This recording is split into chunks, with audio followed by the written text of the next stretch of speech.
Some of the strongest attachments you can feel aren't always healthy, and that's what makes this so confusing. Because it doesn't feel toxic, it feels intense and it feels meaningful. Sometimes, often, it feels like love, but underneath that, there can be this pattern that keeps you stuck, and it's often called a trauma bond. And a lot of people are in one without actually ever fully realising it. So as you listen to this, just notice what resonates. It's noticing that makes the difference. That's the first step. There's no pressure, there's no judgment. Just see if anything kind of flicks that light bulb on in your head. So we'll go through these one by one. Number 1, the connection feels intense but unstable. So when it's good, it feels really good. You feel close, you feel connected, you feel understood. But when it shifts, it really shifts. So you're feeling confused, you're left feeling emotionally drained. You might be kind of emotionally volatile, you might be tearful, you just might be exhausted. You might go from a deep and meaningful conversation, that real kind of connection, that real closeness, to a weird sense of distance, this tension in the air that you can kind of almost feel, or just silence, and it feels like emotional whiplash. Without realising it, you kind of start holding on to the highs to get through the lows, because you remember how it was, you remember how it can be, and you just want that again. Number 2, you keep hoping it will go back to how it was. So moving on from number 1, there's this version of this connection that felt so good at the start, and part of you, maybe all of you, is holding on to that, thinking, if we could just get back there, if things could just feel like that again.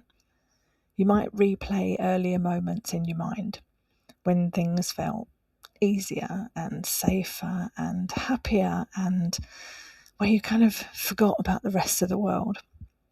And you'll cling on to those memories to justify saying, I know things don't feel the same right now, but... To number 3, you find it hard to walk away, even when you know things aren't right. Part of you can see it very clearly. Part of you feels it. Part of you knows it. You can notice the patterns. You can feel the impact it's having on you. But leaving isn't simple. For the reasons that we've kind of gone through already, you might decide you need space and want to pull back, and then something small happens, a message, a nice moment, that real closeness, just a glimmer of what can be, a bit of attention, and all of a sudden you're kind of pulled back in. You're living on the kind of promise of what was, you're living on the potential of what it could be. And you stay because, not because you're weak, but because that attachment, that bond is so strong. So number 4, you start turning things inward and blaming yourself. So when we're in these situations, it's natural for humans to kind of look for reasons why, and also look for solutions. We're problem solvers by nature. So what are we in control of? Ourselves. We look inwards. And instead of asking, is this situation okay for me? You start asking, what am I doing wrong? For example, so something hurtful happens, something not very pleasant happens, and you might find yourself replaying the conversation and analysing your tone, your words, trying to find the exact moment you caused the problem, even when deep down your reaction made sense.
So,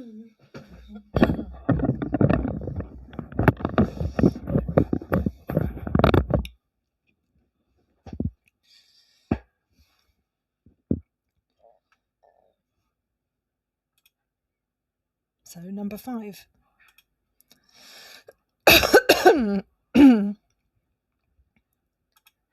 Small moments of kindness feel disproportionately powerful. A short message, a small apology, a brief moment of warmth, and it shifts everything. So, after feeling hurt or distant or just kind of lost in this no man's land of searching for answers, not really understanding what's going on, a simple "I miss you," "I love you," a kind interaction can feel so relieving that it totally resets how you see the situation. We're so desperate to get back to that way that it was. We'll cling on to that, even if the overall pattern hasn't actually changed. So, number 6. Because of that pattern, your whole emotional state starts to depend on them. So how you feel becomes closely linked to how the connection feels. You might wake up feeling okay, but they seem distant. Something feels off. And it stays with you, it affects your mood, it colours your whole day, your focus, your energy. You're kind of constantly pulled, always preoccupied by what their mood, what their state is. And you're drifting through the day, not really kind of connected to anything because of that preoccupation. Over time, it can feel like your sense of stability is completely tied to them. Number 7. There's a quiet part of you that already knows. There may be quite a big part of you that already knows. Not all the time, but in certain moments, those quiet moments when we're not distracting ourselves, when we're not searching for answers, when we're not problem solving, when we're not overthinking, when we're not replaying things in our head, in the quiet moments and in our gut, there's clarity, a feeling that something isn't quite right.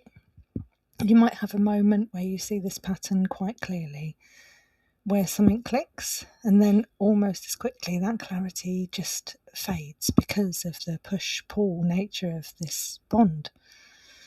You might find a way to explain it differently so that it sits easier with you, so that it feels easier to stay, because the much more difficult thing to do is make a change. Change is scary. So if any of this feels familiar, it doesn't mean that there's anything wrong with you. These patterns don't come from nowhere. They often form in environments where connection and safety haven't always gone together. So your system, your nervous system, learns to hold on even when something feels difficult. It isn't about blame. It's about understanding. But once you see that pattern, you've got more choice, and you've got more choice than you did before you noticed. It might feel really uncomfortable having noticed and not really knowing where to go next. What do I do with this? It means making changes. It means challenging. It maybe means doing something that will affect a whole load of other things, and that's kind of scary to think about it, but you don't have to make big decisions today. You don't have to figure everything out right now. Noticing is a massive step. You're not alone in this, and you're not stuck forever. Maybe you'd like to take a look at some of the other videos that I'll be putting up to sort of explain some of the concepts around this, explain why these sorts of things happen, how these sorts of things develop, what it actually might feel like, how your nervous system reacts, how a nervous system is really, really designed to keep us safe, but how sometimes it swoops in like a kind of misguided superhero. And if we've experienced some challenges or neglect in our younger years, when we're developing in our childhood, this can influence, really, really shape the relationships that we have when we're older. So thank you for listening. I really hope this has helped. Be kind to yourself, and I'll see you again.